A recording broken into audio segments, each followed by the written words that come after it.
দিচ্ছি। আসরের সময় আবার আল্লাহ রাখতেন, আসরের সময় আবার খেলাধুলার সময়, মাগরিবের সময় আবার খায়ের মধ্যে একটা আমি মাহবুবের নিয়ামত বহন করতেছি, মাহবুবের নিয়ামত পাই, নিয়ামত পাইয়া বান্দা কেমন নাফরমানি করি। বান্দা এই আল্লাহ তাআলা শ্বাস প্রশ্বাস নেওয়ার জন্য প্রত্যেকটা মুহূর্তে আল্লাহ তাআলা আমাকে লাল নিয়ামত দিয়ে ভরে রাখছে। মাগরিবের সময় করে আমার হাতের মধ্যে সিগারেট থাকে, আমার ভাইয়ের হাতের মধ্যে চায়ের কাপ থাকে, কিন্তু আজানকারের মধ্যে শুনতেছি, তারপরে মালিকের ডাকে সাড়া দিই না।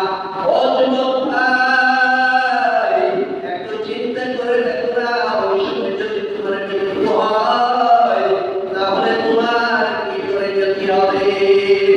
এশারের সময় হয় তোমার, তুমি বাইক নিয়ে চতুর্দিকে ঘুরতে পারো, আড্ডা দিতে পারো, মোবাইল নিয়ে তামাশা করতে পারো, আর এশারের আজান তোমার কানের মধ্যে ঢুকে মসজিদের পাশে থেকেও তুমি নামাজ পড়ো না।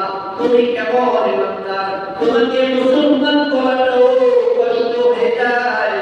আমি মনে করি তোমার পিছে তোমাকে তোমার মৃত্যুর পরে জানাতে দেওয়াটাও তোমার জন্য উচিত হয় না। আল্লাহ তাআলা কোন আয়াতের মধ্যে আবার ইরশাদ করেন, ওয়া আকিমুস সালাতা ওয়া আতুজ যাকাত। আল্লাহ তাআলা কোরআনে কারীমের কোন একটি আয়াতের মধ্যে বলতেছেন, ওয়া আকিমুস সালাতা ওয়া আতুজ যাকাত। ও দুনিয়ার মানুষরা, তোমরা নামাজ কায়েম করো, নামাজ আদায় করো, নিজের আব্বা অন্যদেরকে পড়ার জন্য করো, এবং যাকাত আদায় করো। যাদের উপরে যাকাত ওয়াজিব হয়েছে, যাদের উপরে যাকাত ফরজ হয়েছে, যাকাত আদায় করো। ওয়ারকাউ মা'আর রাকিঈন, রুকুকারীদের সাথে তোমরা রুকু করো। যারা রুকু করে তাদের সাথে তোমরা রুকু করো। ওয়ারকাউ মা'আর রাকিঈন, যারা রুকু করে তাদের সাথে তোমরা রুকু করো। রুকু করলে তোমরা কামিয়াব হয়ে যাবে। আল্লাহ তাআলা যে আদেশ করতেছে তোমাদেরকে নামাজ পড়ার জন্য, যাকাত দেওয়ার জন্য, এভাবে আল্লাহ তাআলা পবিত্র কালামুল্লাহ শরীফের বিভিন্ন জায়গার মধ্যে আল্লাহ তাআলা নামাজের সাথে সাথে যাকাতের কথা উল্লেখ করেছেন।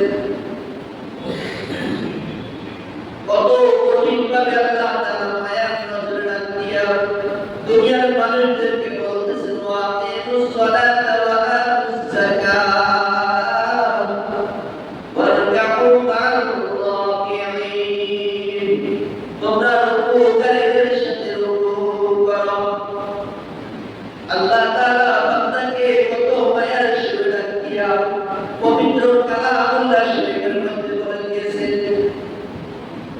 কোন দুনিয়ার মানুষ বলে নাই, আমিও বলি নাই, এটা কোন রাসূলের কথা নয়, স্বয়ং আল্লাহ তাআলা নিজেই বলতেছেন রুকুকারীর সাথে রুকু করার জন্য। দুনিয়ার মানুষদেরকে শুধু আল্লাহ তাআলা নামাজের